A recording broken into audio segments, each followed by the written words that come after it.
Welcome back. We're now delighted to be joined over the telephone by our guest for the afternoon, Mr. Ramzy Khoury, our Jordanian journalist. It's a very good afternoon to you, Mr. Ramzy.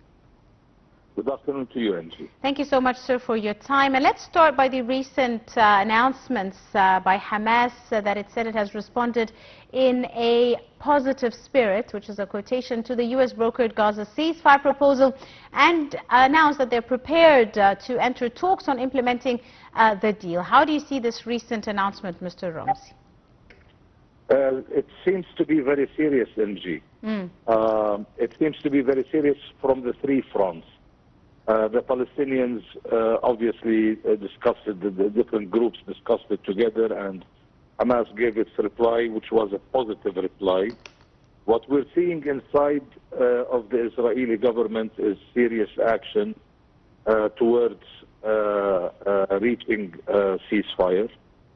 And there are many signs of that, including the sign that Smotrich and Ben Gvir are not threatening to take down the government. Obviously, they seem to understand that under the circumstances, they're not going to be able to. And, of course, the messages that are coming out of America. Now, Hamas has apparently accepted in principle the Trump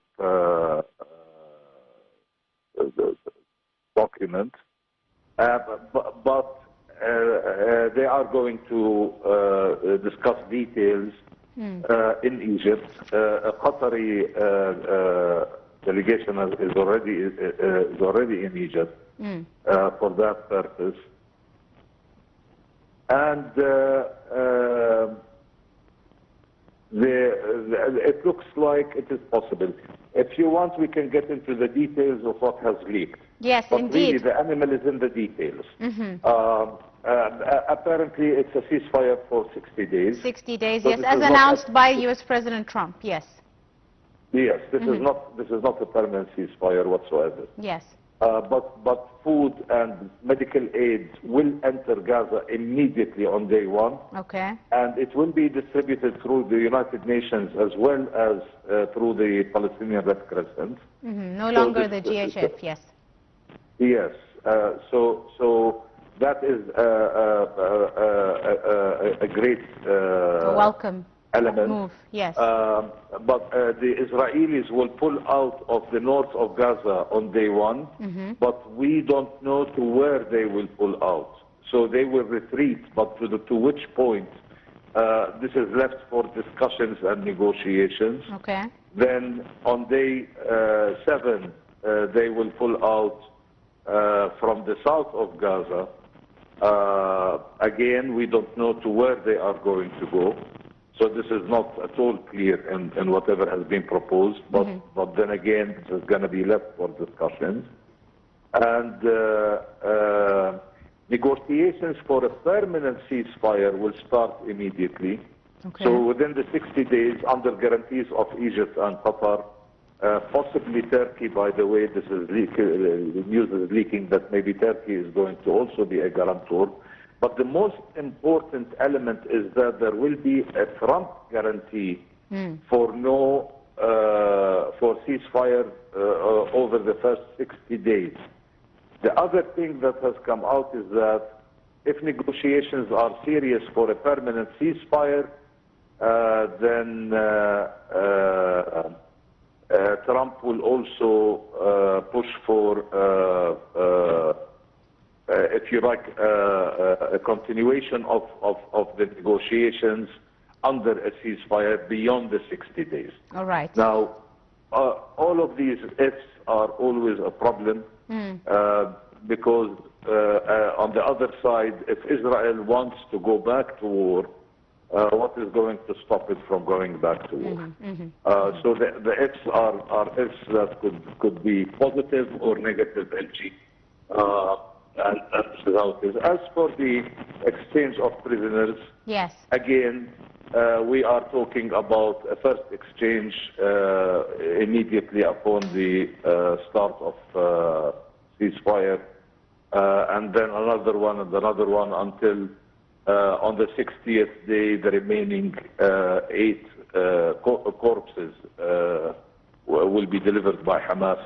But absolutely nothing has leaked regarding what the release of Palestinian prisoners is going to be. Right. Now, Hamas has submitted all of that in terms of requests previously. So it is believed that maybe they're just going to go by what Hamas had requested before. Mr. Ramzy, some signs of, if I may, potential challenges still face the sides with regards to reaching, the negotiated ceasefire. Concerns also remain over issues related to humanitarian aid and the clarity over the timetable of the Israeli troops' withdrawal. How do you see these two challenges as impeding reaching the ceasefire as soon as possible? The biggest challenge is that all of this is for 60 days only. So what happens to humanitarian? Let's say that humanitarian aid is going to be allowed for real this time, because the last agreement, Israel reneged on the agreement. But let's say that it is going to happen. It will happen for 60 days. What happens after 60 days? This is the biggest challenge. And what Hamas has been trying to do is to get a permanent ceasefire. Yes. What is not mentioned whatsoever, Angie, is the rebuilding of Gaza. That process is not even mentioned in any of the material that has leaked from all sides. So basically, this is all left to negotiations that will happen in parallel to the 60 days to the 2-month ceasefire that they will most likely reach. So, and during these negotiations, obviously, the Americans and the Israelis are going to put very hard demands on Hamas. They're going to demand that Hamas lay down their arms. They are going to demand that the Hamas leadership in Gaza must leave Gaza to another place. So they will put demands that are very tough on Hamas. Rather than put down a plan that is clear regarding the day after. Now the day after is what is going to happen after the 60 days. So this is a temporary ceasefire for 2 months. Nobody knows what's going to happen after the 2 months. There are people who are analyzing and saying it would be very difficult for the Israelis to come back to war after the 2 months. It's not true, Hanan. We've already seen that this is not true. The Israelis, on the contrary, the Israeli army is saying we badly need to fix our equipment. The tanks that are going into Gaza are unfit. Right. The vehicles, etc. So we need time. In this regard. They need time to also restock on their ammunition. So we're hearing all of these stories about the time that Israel needs before it can go back to war. Right. I'm afraid I'll have to leave it at that. Mr. Ramzy, we've run out of time. I'd like to thank you very much, sir, for all your time and your insight on today's edition of Arab Affairs. And that's all the time we have for today's episode. You're in the company of myself and Jim. Do stay tuned for more coming your way at the top of the hour with the afternoon's edition of Panorama News.